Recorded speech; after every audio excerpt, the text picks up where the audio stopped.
Hello दोस्तों, welcome to my YouTube channel study hub commerce for twelfth.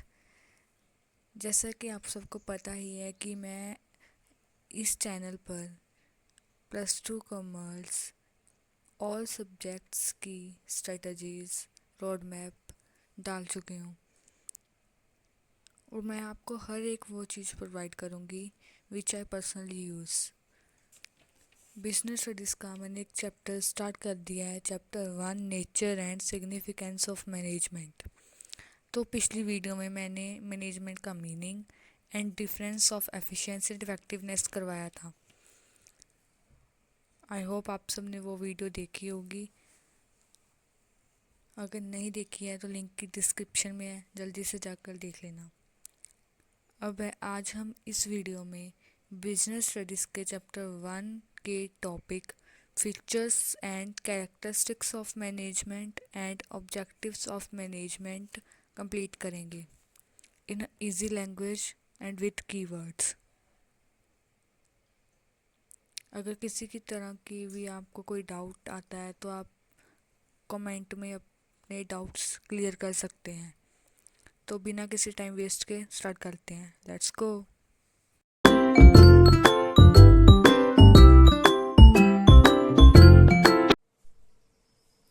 तो चलिए start करते हैं हमारा टॉपिक आज का, features and characteristics of management. देखो, आपका एग्जाम में क्वेश्चन आ सकते हैं, उसमें लिखा हुआ आ सकता है या तो फीचर्स लिखा हुआ आएगा या कैरेक्टरिस्टिक्स आएगा, ये दोनों एक ही बात है। ठीक है, तो हमारा फर्स्ट है management is a goal oriented process. Management is a goal oriented process. First देखो, management exist to achieve goals और targets for an organisation. Management exist इसीलिए करता है कि जो हमें ऑर्गेनाइजेशन ने गोल्स दिए हैं, टारगेट्स दिए हैं, उन्हें हम कंप्लीट कर सकें। उसके बाद आता है हमारा second feature, management is all pervasive. देखो, परवेसिव का मतलब होता है यूनिवर्सल। मैनेजमेंट इज रिक्वायर्ड इन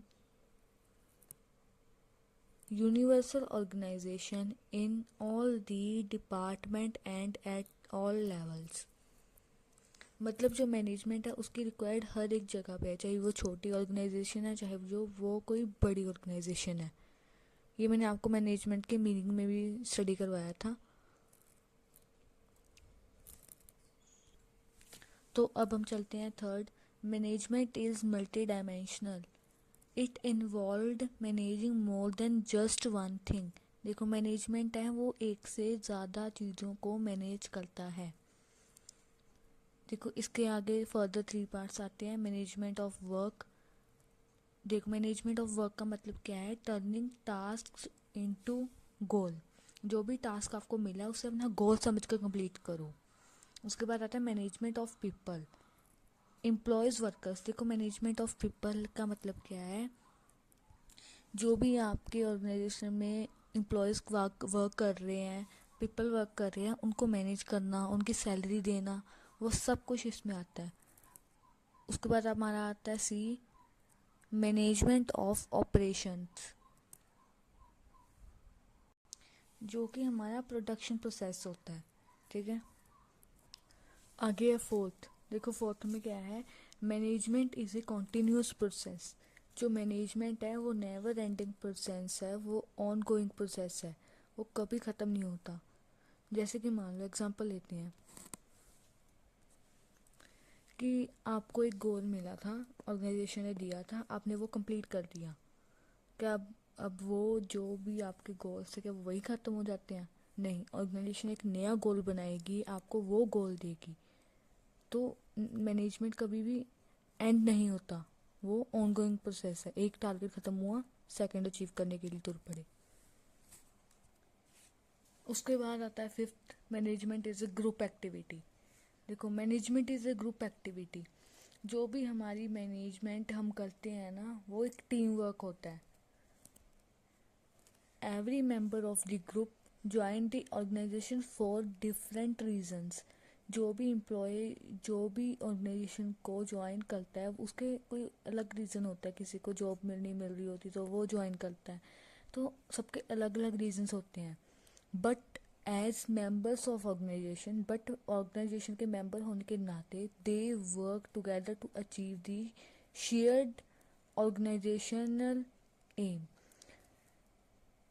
को इकट्ठे मिलकर जो भी ऑर्गेनाइजेशन का गोल उन्होंने दिया है वो अचीव करना होता है। तो देखो सिक्स्थ है management is a dynamic function. Management has to constantly changes to adapt to the environment. देखो मैनेजमेंट ऑफ डायनामिक का फंक्शन का मतलब है कि जो भी इन्वायरमेंट में चेंज आया है वो चेंज आपको अपने बिजनेस में भी लेकर आना होगा। जैसे कि मान लो कि कोई नई टेक्नोलॉजी आई है तो वो टेक्नोलॉजी हमें अपने बिजनेस में भी यूज़ करनी होगी, एम्प्लॉयज़ को लेकर देनी होगी, क्योंकि अगर बाहर इन्वायरमेंट में कुछ चेंज हुआ तो वो हमें भी उसके मुताबिक चेंज होना पड़ेगा। इसको कहते हैं डायनामिक फंक्शन। आगे चलते हैं सेवंथ, इंटेंजिबल। देखो मैनेजमेंट जो है वो इंटेंजिबल प्रोसेस है, anything that you can't see और टच। देखो मैनेजमेंट ना ही किसी को दिखता है ना ही कभी हम उसे टच कर सकते हैं, बस उसकी प्रेजेंस को फील कर सकते हैं। वो मैं आपको आगे पढ़ाऊंगी, डिटेल में आएगा, ठीक है। तो हमारा फीचर्स एंड कैरेक्टरिस्टिक टॉपिक ख़त्म होता है। तो यहाँ पर हमारा features and characteristics of management topic ख़त्म होता है। तो आपको इस टॉपिक के नोट्स आपको टेलीग्राम चैनल पर मिल जाएंगे, लिंक इन डिस्क्रिप्शन, जल्दी से जाकर ज्वाइन कर लो। अब हम स्टार्ट करते हैं हमारा next topic, objectives of management. देखिए ऑब्जेक्टिव ऑफ मैनेजमेंट 3 पार्ट्स में डिवाइड है, organisational objective, social objective, personal objective. तो पहला हमारा organisation objective. They are also known as the economic objectives भी इन्हें कहा जाता है, as they focus achieving the economic goals of the organisation. Organisation के गोल्स को, इकोनॉमिक गोल्स को अचीव करता है। और ये भी आगे सेवरल 3 पार्ट्स में डिवाइड है। The various organisation objectives are survival, profits and growth. चलो अब इन्हें डिटेल में समझते हैं। पहले हमारा सर्वाइवल। देखो to earn enough profit or income to cover the expenses of the company. देखो सर्वाइवल के लिए ज़रूरी है कि जितना भी बिजनेस में कमा रहे हैं कि उसके द्वारा हमारा बिजनेस निकली जाए, मतलब हमारा बिजनेस बंद ना हो। इसमें देखो no profit no loss situation, ना ही हमारा कोई बिजनेस में लॉस हो ना ही प्रॉफिट हो, मतलब जितना भी कमाया उससे हमारा एटलीस्ट बिजनेस तो चले स्टार्टिंग में, ठीक है। उसके बाद आता है हमारा सेकंड पे प्रॉफिट। देखो प्रॉफिट में क्या है, to increase the sales and income of the company to earn profits. अब अगर धीरे धीरे हमारा जो सर्वाइवल है वहाँ पे अच्छा हो गया, ठीक है, हमारे कस्टमर्स बढ़ गए, तो अब हम सेल्स को इंक्रीज करेंगे and income of the company, जो उनको उस इनकम ऑफ द कंपनी को हम प्रॉफिट में कन्वर्ट करते जाएंगे।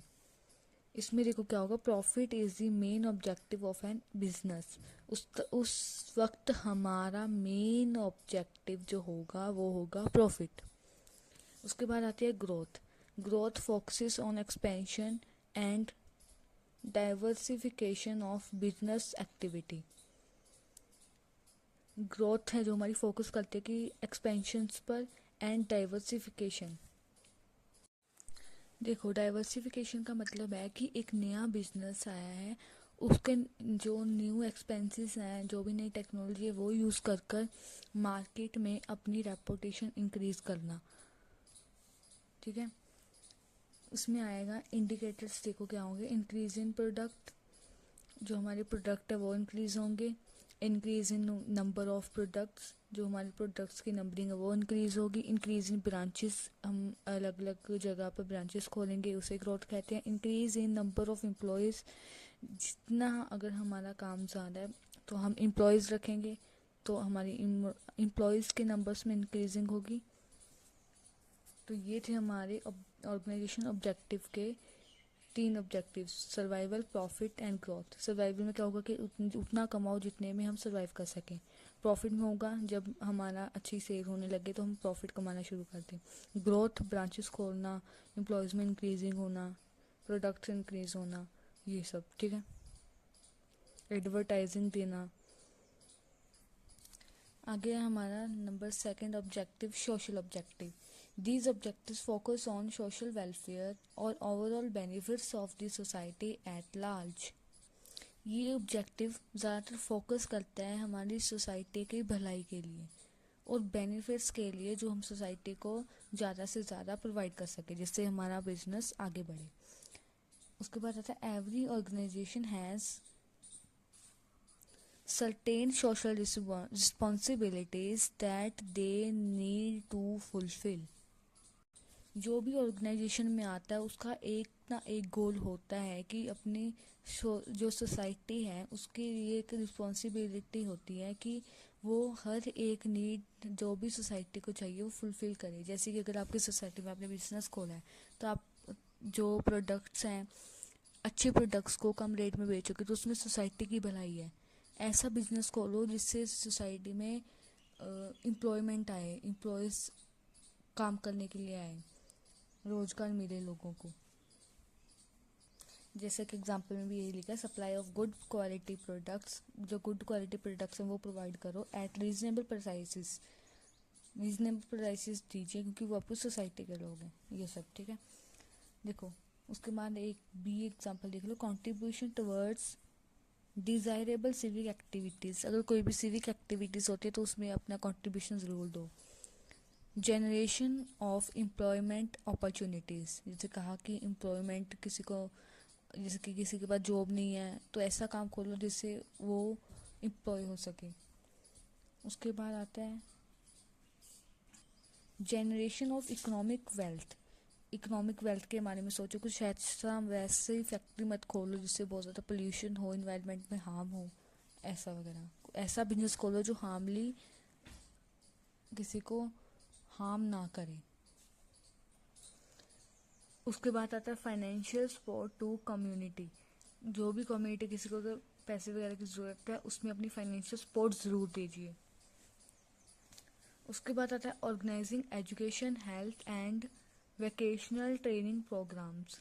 एजुकेशन के थ्रू कोई अपनी ऑर्गेनाइजेशन जो भी आप ओपन कर रहे हो, हेल्थ के रिलेटेड ओपन कर रहे हो, एजुकेशन के रिलेटेड, वेकेशनल ट्रेनिंग प्रोग्राम्स के रिलेटेड। उसके बाद है using environment friendly methods of production. इसके मैंने कहा कि इन्वायरमेंटली फ्रेंडली मेथड्स यूज़ करो, कोई भी ऐसा वैसा यूज़ मत करो जिससे सोसाइटी को हार्म हो। तो ये थी हमारी सोशल ऑब्जेक्टिव्स की एग्जांपल्स। आगे चलते हैं हमारे पर्सनल ऑब्जेक्टिव्स पर। Personal objectives, they are also known as individual और पर्सनल ऑब्जेक्टिव्स। इसका मतलब है कि किसी भी एम्प्लॉय को कोई भी प्रॉब्लम आती है तो उसको पर्सनली सॉल्व करना, इसे कहते हैं पर्सनल ऑब्जेक्टिव। देखो the main focus of this objective is the welfare of the workers, workers की भलाई, and employees working the organisation as they are considered one of the most valuable assets in organization। जो भी worker है उसको personally train करना, अगर वो training में है तो एम्प्लॉय को वर्किंग की ऑर्गेनाइजेशन जो भी वो काम कर रहा है वो आपके ऑर्गेनाइजेशन के लिए कर रहा है तो उसका ध्यान रखना भी आपकी रिस्पॉन्सिबिलिटी है। देखो एग्जांपल देखते हैं, competitive salary to fulfil financial needs of employees. ऐसा नहीं कि जितना वो काम कर रहा है एटलीस्ट उतनी तो सैलरी उसे चाहिए। अगर वो काम अच्छा कर रहा है तो उसे अच्छी सैलरी भी देनी चाहिए। अगर किसी कोई अच्छा वर्क कर रहा है तो उसको प्रमोशन देना वो आपकी रिस्पॉन्सिबिलिटी होती है। तो यहाँ पे हमारा टॉपिक होते हैं ख़त्म। तो हमने आज features and characteristics of management कर लिया एंड ऑब्जेक्टिव्स कर लिए, तीनों के तीनों मैंने आपको अच्छे से समझा भी दिए हैं। तो ये नोट्स आपको टेलीग्राम चैनल पर मिल जाएंगे। और हाँ देखो +2 क्लास है, आपको स्टार्टिंग से ही सीरियस होना पड़ेगा क्योंकि अगर अभी सिलेबस कंसेप्ट्स क्लियर नहीं हुए ना तो बाद में आपको बहुत ज़्यादा मुश्किल होगी। क्योंकि कोई भी आपको कह ले कि हाँ नहीं एग्ज़ाम के 3 महीने पहले सब हो जाएगा, सब हो जाएगा, never. It's my experienced. Starting से करोगे तो सब अच्छा जाएगा, एंडिंग में वरना पासिंग जोब भी रह जाओगे बस। तो अब हम नेक्स्ट वीडियो लेके आएंगे। अब हम अकाउंट्स का भी स्टार्ट कर देंगे, ठीक है। पहले आप ये बिजनेस स्टडीज़ का कर लें, अगली क्लास में आने से पहले ये अच्छे से रिवाइज कर आना। इसको रटने की ज़रूरत नहीं है, समझ लेना बस, ध्यान से समझ लिया तो सब हो गया, ठीक है। टेलीग्राम चैनल ज़रूर ज्वाइन कर लेना नोट्स के लिए। मिलते हैं नेक्स्ट वीडियो में। Bye bye, take care.